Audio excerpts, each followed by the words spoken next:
Kutoka Mombasa tuelekee kaunti jirani, kaunti nambari 3, ambapo tatizo ni hilo hilo kwamba kuna wanafunzi wawili kutoka familia moja eneo la Kijiwetanga huko Malindi ambao huenda wakakosa nafasi yao ya kuendelea na masomo kutokana na uwezo wa kifedha. Lucy Mwalimu na Stephen Mwalimu, wanafunzi waliofanya mtihani wa gredi ya 9 katika shule ya msingi ya Kijiwetanga, wanasema mama yao hana uwezo wa kulipa karo pamoja na kununua bidhaa mbalimbali zinazohitajika baada ya wao kuitwa katika shule za Moi Forces Mombasa na St George's Kaloleni.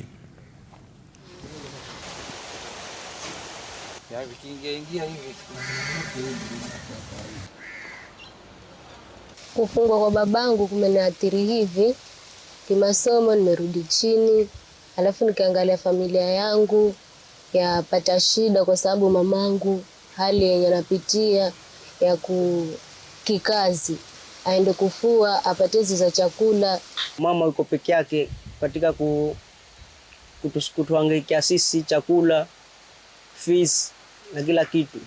Hadi mara nyingine watu wafukuzwa na tuwezi kwenda shule, tunabidi tumsaidie kikazi ndio tupate school fees kulipa, ama tupate kama ni pesa kidogo sasa kusaidia chakula kwa nyumbani. Mzee alipokuwa hajafungwa alikuwa twasaidiana kimaisha, akitoka na mimi natoka, twasaidiana, watoto wanaenda shule vizuri. Lakini alipofungwa sasa, alipopatikana mkasa, ndio ikawa ni mimi niwashikilia, sina kazi, na muda huo wote ilikuwa ni mimi nang'ang'ana. Kutoka kaunti nambari 3 turuke moja kwa moja hadi kaunti